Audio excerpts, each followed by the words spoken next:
Kiran talks కి స్వాగతం. తెలంగాణలో నూతన ప్రభుత్వం ఏర్పడిన తర్వాత తెలంగాణ ముఖ్యమంత్రి రేవంత్ రెడ్డి గారు మరియు ఉప ముఖ్యమంత్రి బట్టి విక్రమార్క గారు భారత ప్రధానమంత్రి నరేంద్ర మోడీ గారిని మర్యాదపూర్వకంగా నిన్న ఢిల్లీలో కలవడం జరిగింది. అయితే ఈ సందర్భంగా ముఖ్యమంత్రి మరియు ఉప ముఖ్యమంత్రి ఇద్దరు కూడా ప్రధానమంత్రి నరేంద్ర మోడీ దృష్టికి కొన్ని తెలంగాణ సంబంధించినటువంటి విషయాలను తీసుకువెళ్ళడం జరిగింది. అవి ఒకసారి మనం చూద్దాం. పాలమూరు రంగారెడ్డి ప్రాజెక్టును జాతీయ హోదా ప్రకటించాలని కోరడం జరిగింది. అదేవిధంగా పునర్విభజన చట్టంలోని పేర్కొన్నటువంటి హామీలన్నీ కూడా నెరవేర్చాలని చెప్పడం జరిగింది.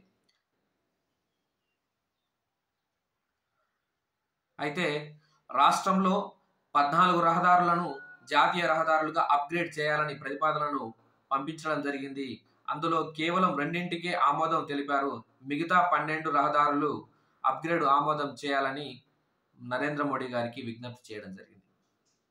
అదేవిధంగా మూలుగులోని గిరిజన విశ్వవిద్యాలయం ఏర్పాటుకు కేంద్రం ఈ మధ్య కాలంలో ఆమోదం తెలిపింది.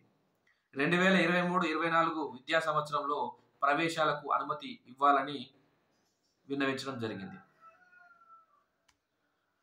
అదేవిధంగా ఆంధ్రప్రదేశ్ పునర్విభజన చట్టం ప్రకారం పూర్వ ఖమ్మం జిల్లాలో ఉక్కు కర్మాగారం బయ్యారం స్టీల్ ప్లాంట్ ఏర్పాటుకు కేంద్రం హామీ ఇచ్చినందున దానిని వెంటనే నెరవేర్చాలని, అలాగే కాజీపేటలో కోచ్ ఫ్యాక్టరీ ఏర్పాటు చేయాల్సి ఉండగా పీరియాడికల్ ఓవర్ హాలింగ్ వర్క్షాప్ ఏర్పాటు చేస్తామని రైల్వే శాఖ ప్రకటించింది.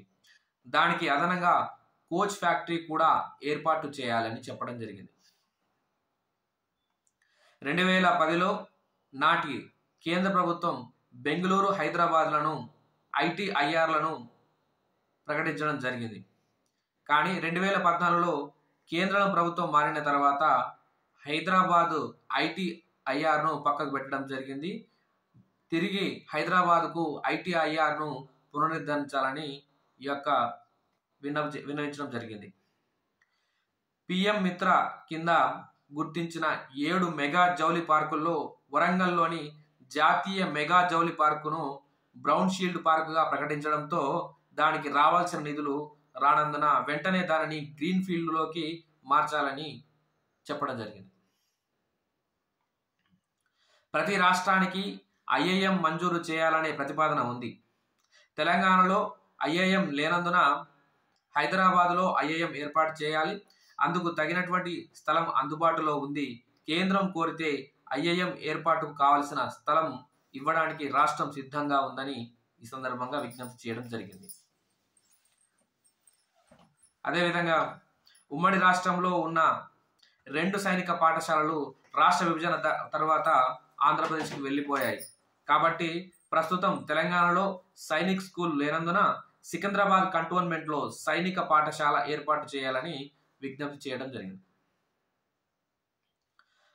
భారతీయ సైన్యానికి సంబంధించిన ప్రధాన కార్యాలయాలు అన్ని ప్రాంతాల్లో ఉన్న దక్షిణాదిలో లేనందున పూణేలో ఉన్న ప్రధాన కార్యాలయాన్ని సికింద్రాబాద్ కంటోన్మెంట్కు తరలించాలని మోడీ దృష్టికి తీసుకువెళ్ళడం జరిగింది. అదేవిధంగా రాష్ట్ర పునర్విభజన చట్టం 9వ షెడ్యూల్లోని ప్రభుత్వ సంస్థల విభజన, 10వ షెడ్యూల్లోని సంస్థల అంశాలను పరిష్కరించాలని, ఢిల్లీలోని ఉమ్మడి భవన్ విభజనకు సహకరించాలని ప్రధానమంత్రి నరేంద్ర మోడీ గారికి దృష్టికి తీసుకువెళ్ళడం జరిగింది. ఇవి నిన్న తెలంగాణ ముఖ్యమంత్రి రేవంత్ రెడ్డి గారు భారత ప్రధానమంత్రికి దృష్టికి తీసుకువెళ్ళినటువంటి విషయాలు. ఈ వీడియో మీకు నచ్చినట్టయితే లైక్ చేయండి, షేర్ చేయండి, ఛానల్ను సబ్స్క్రైబ్ చేయండి. మీ యొక్క అభిప్రాయాలను కామెంట్ల రూపంలో తెలియజేయండి. ధన్యవాదాలు.